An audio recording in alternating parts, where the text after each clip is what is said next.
Nobu, come!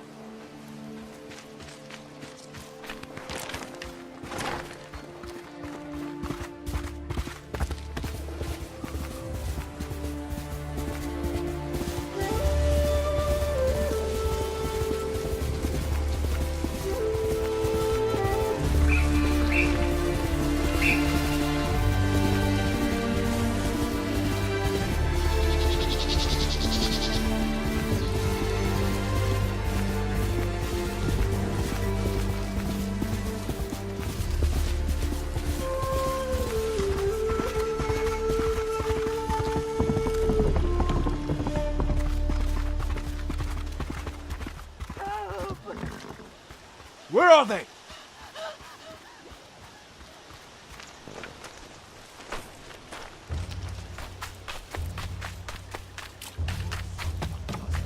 No! Ah! Bastards! Enough! Was next samurai. Arshoneg, Arzen gesh podos batium. Nit urquai minich!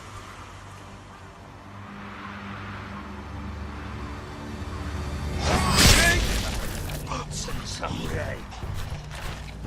Los geht's!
Dying Light 2 features a functioning ecosystem that reacts on multiple levels to the things you do and the choices you make.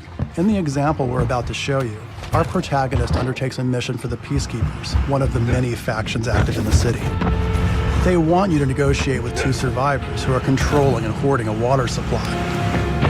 Are you going to insult us with another final offer? Let's say you choose to carry out the Peacekeepers' orders, one way or another. Stay back! After this, you'll start seeing a significant change in the city, as access to the water supply has allowed the Peacekeepers to bring stability and develop the area. There's even running water for the people at street level. And that raises their morale and allows you to replenish your energy on the go. But there's a cost to this. The PKs have a rigid approach to law and order. So while the streets may be safer, it's only safe for those who side with them. So if you get on their bad side... Now let's return to that moment of choice. And instead of killing them, you choose to team up with this group to supply water in the black market. As you will see, this creates a very different set of consequences for the city. With water being a precious currency, it brings you access to new resources and trade. But this in turn attracts the worst type of people to the area. And this is just a single decision, one out of hundreds you'll have to make. But it allows you to carve out your own world, your own city from the apocalypse. Each player's game experience will be unique. And by the way, this is just what happens in the day. At night, well, things tend to get a lot darker.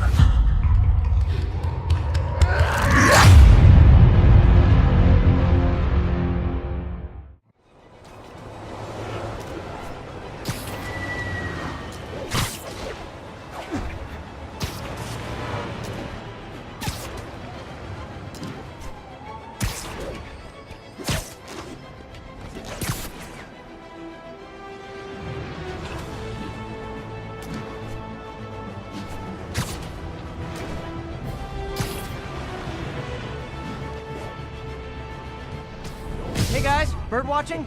I saw some pigeons over there.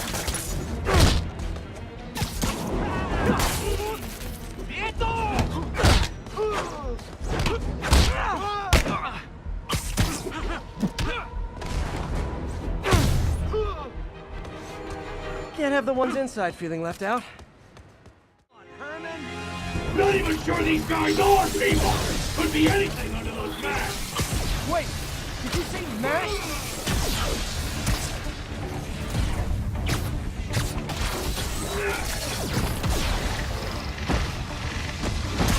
This one's gonna hurt. These mascots! What do they want the money for? Don't know! Don't care! Soon as I finish the job, I'm gone!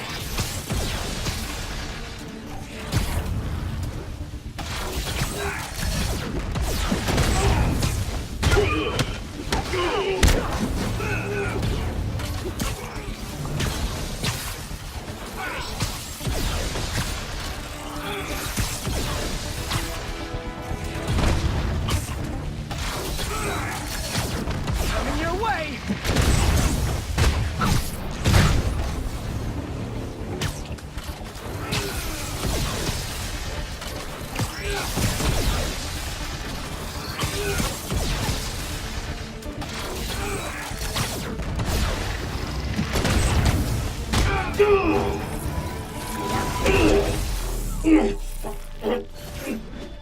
Get up now and we can protect you! No way! You ain't see what I do! What the? You son of a... Okay, last chance to give up. This time I really mean it.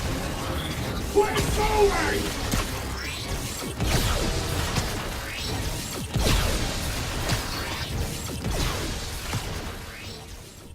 War, a time when the two powerhouses of Sparta and Athens are fighting for control of all Greece. Spartans and Athenians both use mercenaries to do their dirty work, but they also have armies of their own, as long as they remain strong.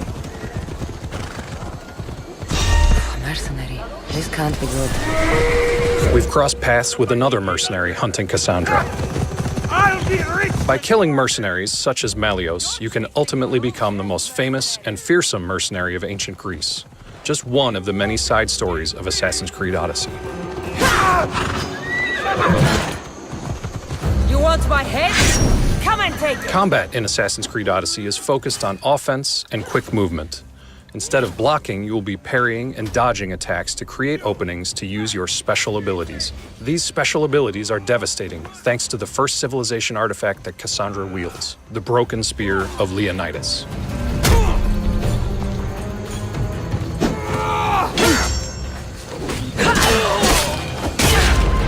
Creating a full-blown RPG was our goal from day one. Weapon, gear, and ability choice are key parts of that. Your gear is divided in 5 parts. Each item comes with its own stats and rarity, as well as perks that can be tailored to your playstyle. When leveling up, dozens of special abilities, each with multiple upgrades, become available. Once you've purchased a new ability, you choose where it's mapped on the controller, creating your own loadout. Choice in abilities, choice in weapons, and choice in gear will allow every player to have their own unique loadout and playstyle. Assassin's Creed Odyssey will constantly entice players with adventure across hundreds of quests, locations, as well as dynamic events. Varnavas was right. Spartans have made themselves right at home. And in those adventures, for the first time ever, you will be able to lie, betray, or roleplay the hero. In 2077, they voted my city the worst place to live in America. Main issues: sky-high rate of violence, and more people living below the poverty line than anywhere else.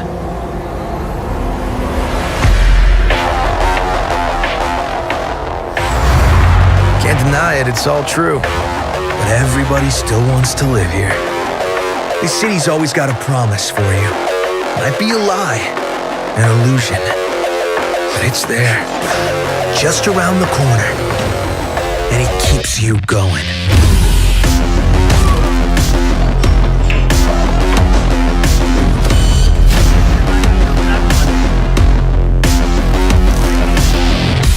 city of dreams. And I'm a big dreamer.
Years after our great nation began, we gathered together to honor the completion of Vault 76.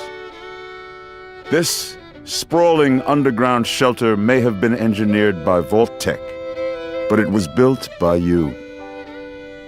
So that if the bombs do come, our way of life will endure.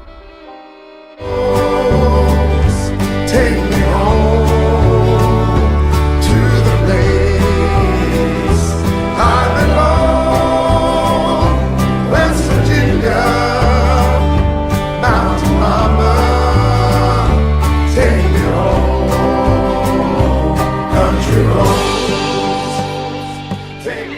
For when the fighting is stopped and the fallout has settled, you must rebuild. Not just walls, not just buildings, but hearts and minds, and ultimately, America itself. Take me home, country road. In Vault 76, our future begins.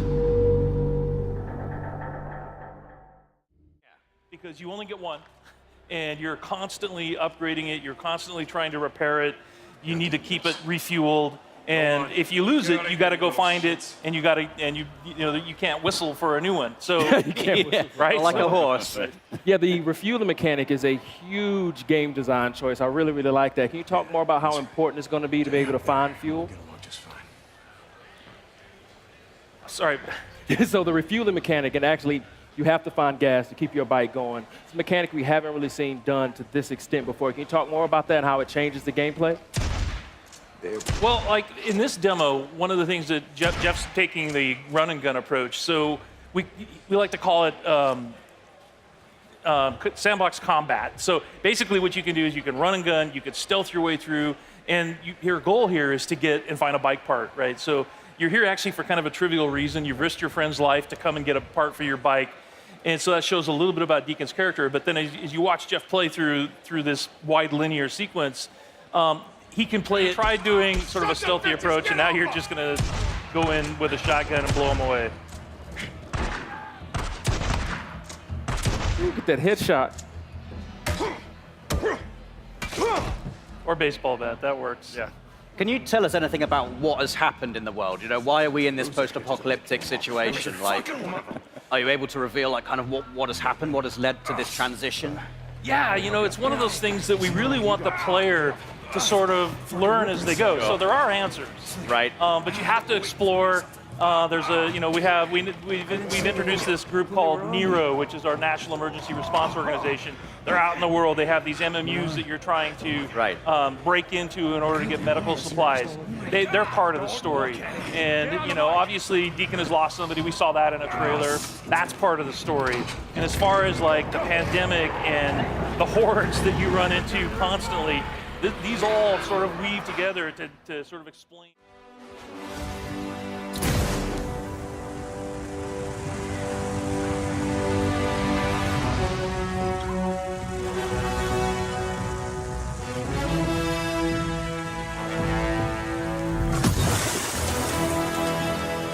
Owen, what's the plan here? Picking up loads of scars nearby.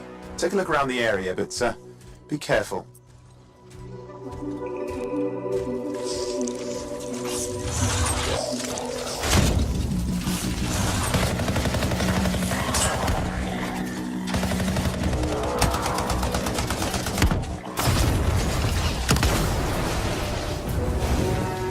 Right. Checking out the Scar Camp some more. Look at all the weapons! Oh, and the turrets! Better move quickly.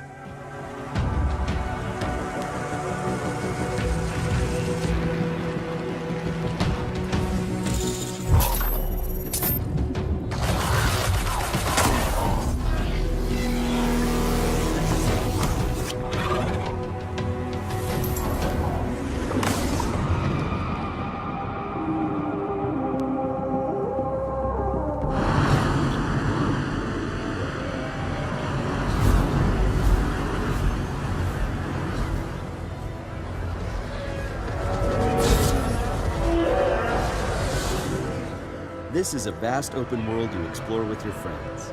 Each Javelin exosuit has its own unique playstyle. The Ranger is balanced and all-purpose, while the Colossus is a tanking powerhouse. All right, let's see what's up here. The world of Anthem is hostile, and threats can come from any direction. It's a dynamic world where the unexpected is around every corner. I'm not sure we want to use all our supplies on this guy. Yeah, he seems like a problem for another day.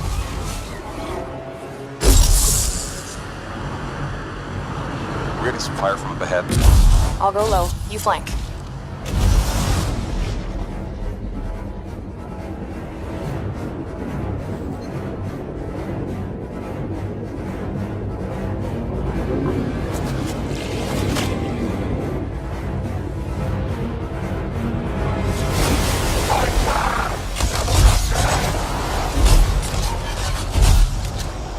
Hang in there. Almost there.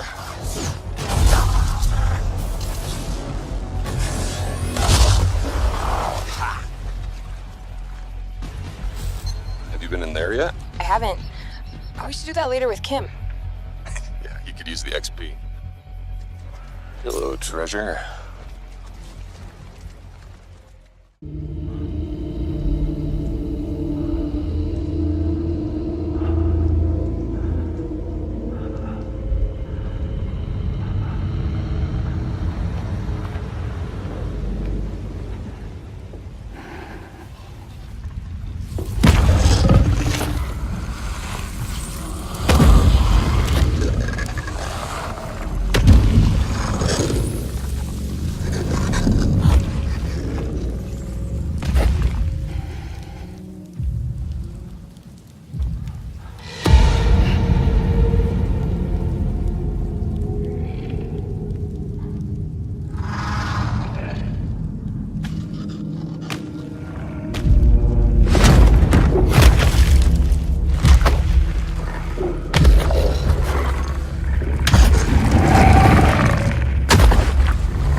Status is fucked. There's tons of them. Can you sit out the rain? No, they're closing in on my position. I have to move before they realize I'm in here. Sam, if one of those things eats you, it'll trigger a void out. You'll come back, sure, but the surrounding area will still be a crater.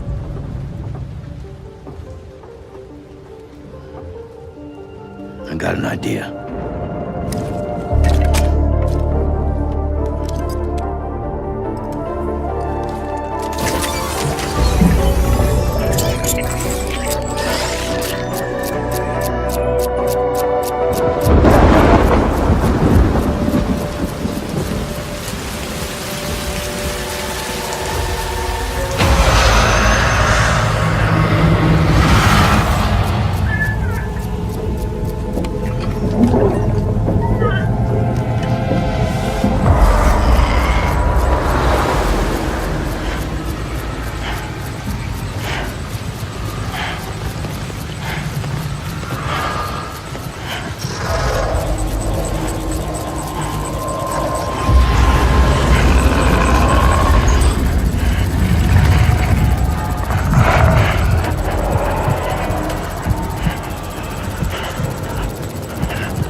wars that no army could win. There was no fear, no failure. But the rules have changed. The enemy changed. And no one was ready for it. The Black Hand. They are the world's most powerful private army. But even they should fear what they've created. This isn't a war, Rico. This is survival.